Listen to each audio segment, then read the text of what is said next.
What's going on, my Walking Dead peeps, fellow Michonners and shippers alike? It's your girl Lynn here with another video, Michonne Ride or Die. Before we get started, do me a favor and smash those like and subscribe buttons and hit the notification bell so you'll be alerted whenever I drop new content. Now that we have the housekeeping out of the way, let's jump into the subject of this video. Throughout the Walking Dead series, we have seen Michonne cut through any and all opposing forces that came her way. As with others in her group, she is a force to be reckoned with. But what fascinates me most is that when it came to Rick, Michonne leveled up. She became a different kind of beast. There are numerous examples of when Michonne proved her undying love and unwavering loyalty to Rick, though 4 of these examples remain forever iconic in their story.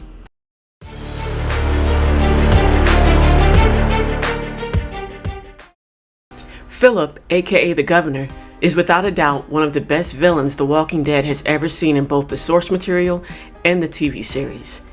His journey and quest to find a cure for his daughter by any means possible is almost enough for you to empathize with him. Almost.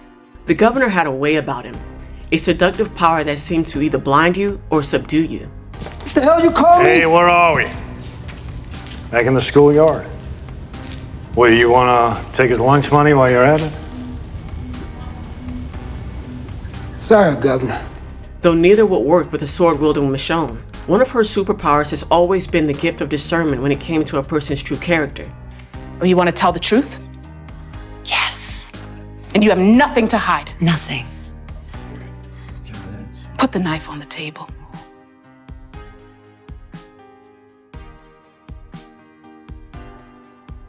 We all know what followed her departure from Woodbury and the attempt on her life. Some may think this was enough for Michonne to want payback, but that wasn't what fueled her beef with Philip. It was the looming threat that he imposed on the people who had become her family, namely Rick, Carl, and Judith. After he escaped the first showdown at the prison, she spent months trying to find him and end the threat. No doubt remembering what happened to her son Andre and his father. She hadn't been there to protect them, and she was going to make damn sure she didn't make the same mistake twice. Though she decided to stop looking after a close call on a run and stay close to home, her guard stayed up.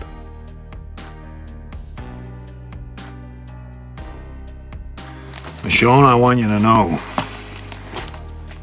Penny, my daughter, she was dead. I know that now. I don't want to hurt you. I don't want to hurt anyone.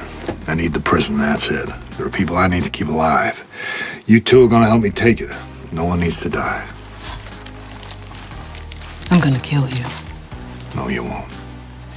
I'm gonna take her. Stop it. Back at the prison, Rick called for peace. The Governor refused. He knew he was a marked man as far as Michonne was concerned. And he was right. This look in her eyes is something that we will only see several more times throughout the flagship series and The Ones Who Live. After the brutal murder of Herschel, a devastating firefight ensues, and Rick and the Governor finally come to blows, with the Governor almost immediately getting the upper hand.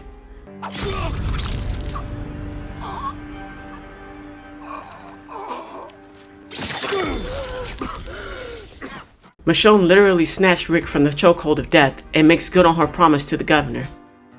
His death echoes the fate of Ozymandias, once sovereign over a vast domain. Time devoured his kingdom, and the wind carried away his name, leaving behind only silence.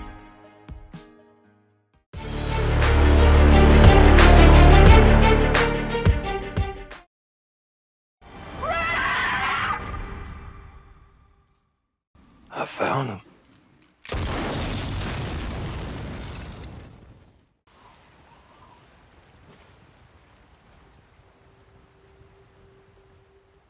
After Rick's sacrifice on the bridge, Michonne and Daryl searched relentlessly for any sign of him, with Michonne eventually having to stop due to her pregnancy.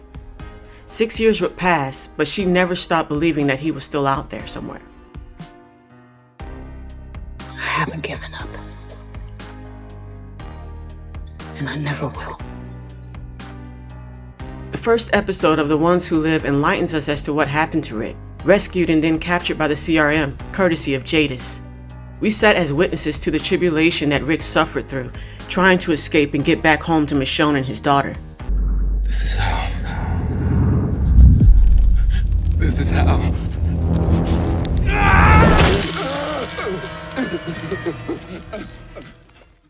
Every attempt he made to break free of the CRM was foiled.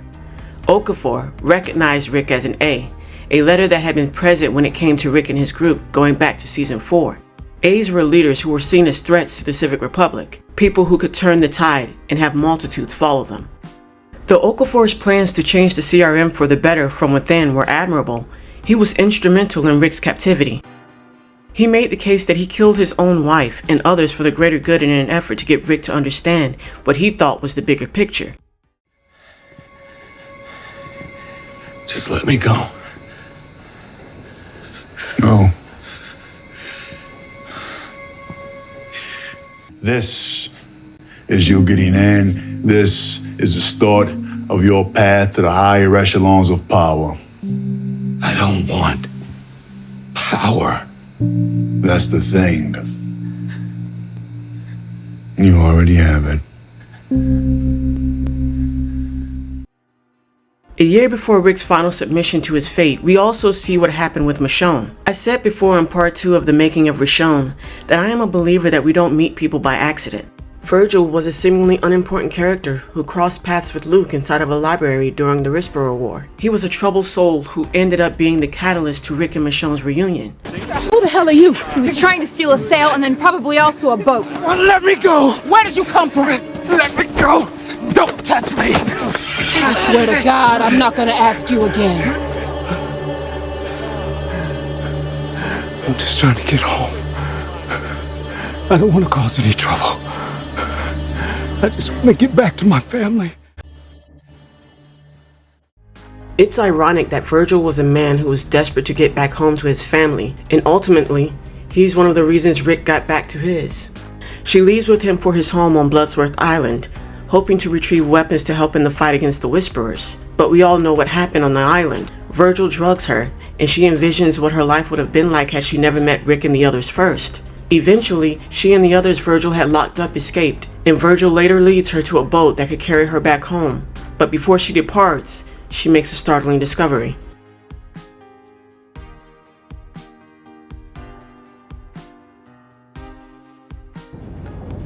I found something that belonged to the brave man. Is he alive? I don't know. Baby, that's what I'm saying. I don't know. But if you think he's alive, then you have to go find him.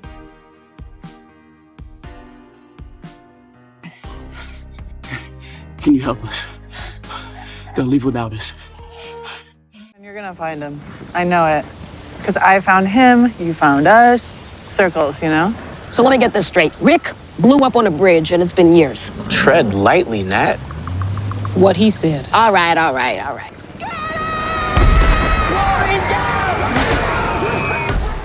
Michonne and Nat would spend a year recovering from the gas attack. A year she would spend in emotional turmoil not being able to search for the man she loved. A year apart from her children. The gassing and murder of her friends would simmer in Michonne's mind, fueling a quiet fury that would motivate her actions later. I felt him. I still feel him. Your phone, you know what it says? The Japanese? Believe a little bit longer.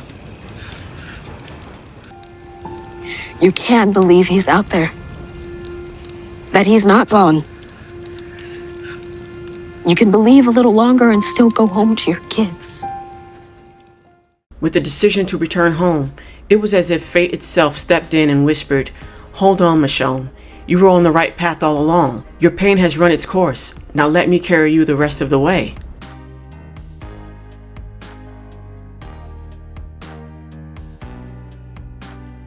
Okafor's death was the first domino to fall in the unraveling of the CRM.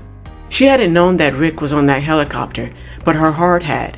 Okafor had been the architect of Rick's captivity, and with Nat's help, Michonne carved him out, not just from Rick's path home, but from the world entirely.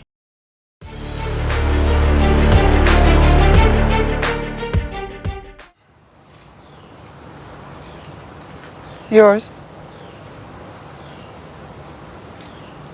And we're together. I lay with him after. You care?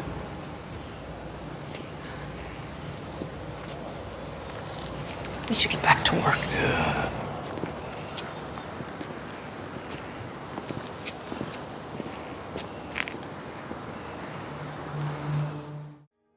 Jadis, also known as Anne, is what I like to call a gray character, neither entirely good nor entirely evil. Michonne's long-standing grudge against her stems from Jadis's betrayal and indecent proposal during the height of the Savior War. But for Jadis, the resentment runs just as deep, tracing back to the theft of one of her prized art pieces, a cat she had created and Rick had taken and gifted to Michonne. Why are you... Because we want. And to replace the one you lost. We're keeping 10 for ourselves to find more. 5, 10. 6, 10. 9. And the cat back. 20. I keep the cat, we get you the guns, we fight together. Say yes.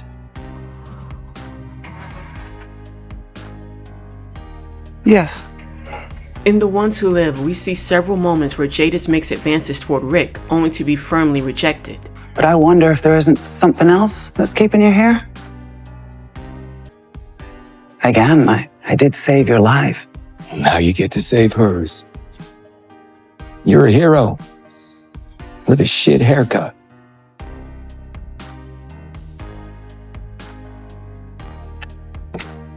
You should come take a look at my quarters. Beautiful view of the Cascades. She hasn't seen me.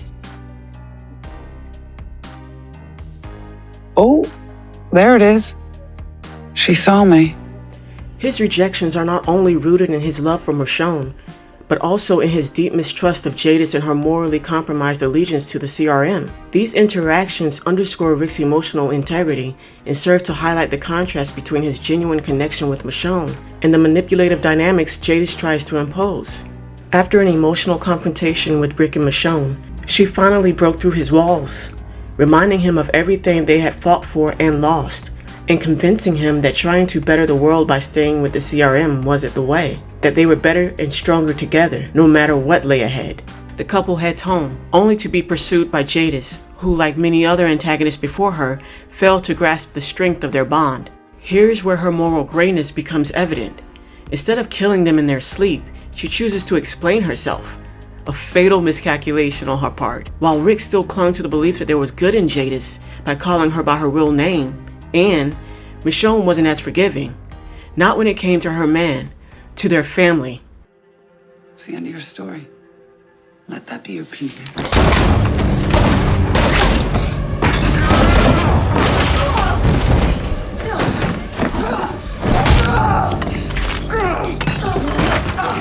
No! We gotta go! At her insistence, they chase Jadis down, and a string of poor decisions on Jadis' part ends with her being bitten. What follows is a raw emotional exchange between the three, with Michonne telling Jadis the hard truth. The world she was trying to create with the CRM, was it going to come through betrayal, manipulation, or control? The CRM? We're gonna stop them. He's gonna get the echelon briefing and find out everything that they do that the city doesn't know about. The city I saw won't stand for what they are. And we're gonna help the city stop them. Because... And the CRM is not the answer. Jadis, being resigned to her fate, tells them where they can find the letter that she wrote to the higher-ups, detailing information on them and Alexandria. She also gives Rick a parting gift that Gabriel intended to give him to propose to Michonne. But as I said, Jadis is a great character. She can't help being underhanded or petty. But as one last shot towards Michonne, Jadis puts the letter that could destroy them and their home in the ass end of a cat that she sculpted.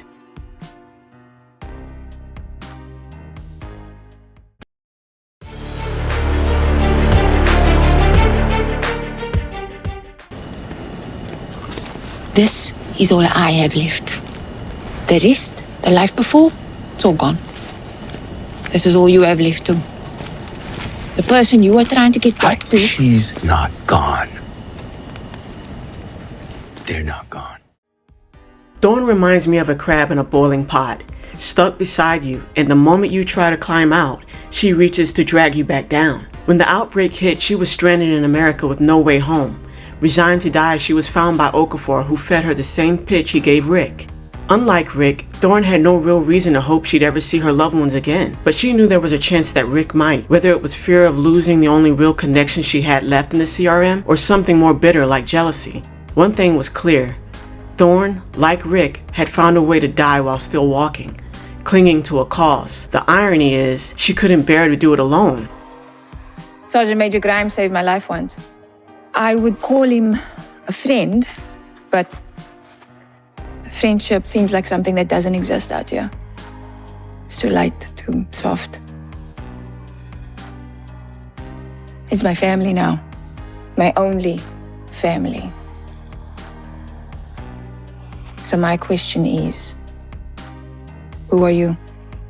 From the start, it was clear that Thorn felt threatened by the woman she knew as Dana Bethune. She knew Dana was an A, strong, capable, and confident, but more than that, she sensed the very real possibility of losing Rick to this newcomer. Michonne, for her part, had taken issue with Thorn from the beginning, having seen through her facade immediately.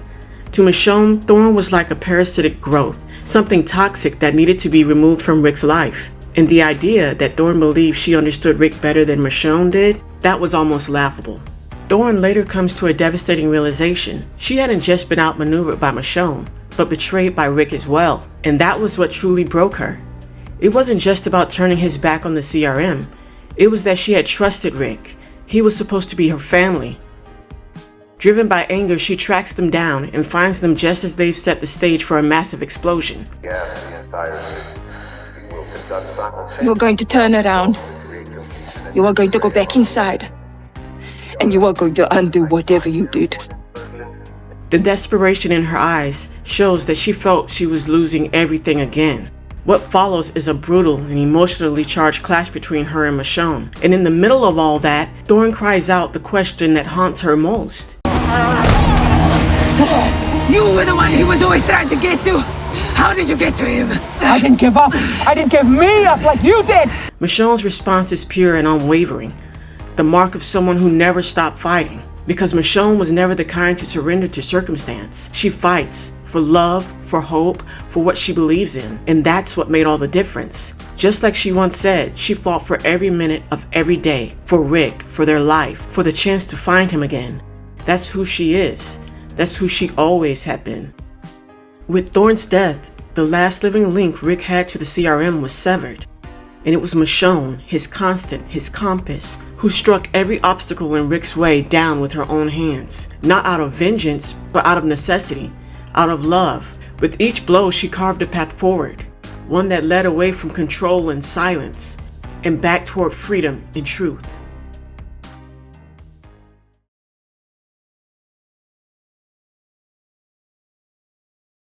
Love doesn't die. Michonne had been right about that. It was a simple truth that the governor, Okafor, Jadis, and Thorn never truly understood when it came to the bond between her and Rick. The governor misjudged her, convinced he held the upper hand and that her promises were nothing but hollow threats. What he failed to see was that Michonne was a woman of her word, one who would see it through, no matter the cost. She's all personality, that one. Okafor gave up his wife in the name of the so-called greater good. He believed the sacrifice was worth the pain. What he didn't understand was that the man he was trying to convince to join his cause had literally severed his own hand just to get back to the woman he loved. They're still with you. But you fight here now. You fight for them. You already made the choice. Jadis once had a chance, maybe even a fleeting taste, of a love like Michonne's, but she turned away from it, chasing power and the illusion of a bigger purpose. Despite her yearly visits with Gabriel, and knowing the agony both Rick and Michonne were enduring, she still chose to stand in the way of their reunion. Perhaps, deep down, she was still hoping to be the one Rick turned to. I was a fool to think I could take you down with you two together. Thorn's reckoning came when she decided to abandon love and the dream of ever making it home altogether. Hope slipped from her fingers, and she told herself the world had no room left for softness. But discovering who Michonne was, and the lengths she had gone to in order to find Rick, cracked that armor wide open. Thorne had clung to the certainty that love had no place in this ruin, yet here was a devotion so fierce and unwavering it felt almost mythical. It unsettled her, because love like that nearly always ends in heartbreak. But not for Michonne. Through the heartbreak, the silence, and the endless miles of searching, she never wavered. She stayed steady, loyal, and full of faith, even when the world gave her every reason to give up. From the very start, she was a ride or die. Because for her, love wasn't just a vow spoken, it was a promise lived out loud. Not just in the good times, but through every hardship, every heartbreak, and every storm. She kept believing, and it was that belief that kept her moving when the road was long and the nights were cold. That belief that whispered his name through the silence, reminding her of who and what she was fighting for. And when she finally saw him again, alive, real, standing in front of her, it wasn't a miracle. It was the result of every step she took, every choice she made to keep the flame alive. They hadn't just survived. They found their way back. Because love like that doesn't vanish. It endures, and it leads you home.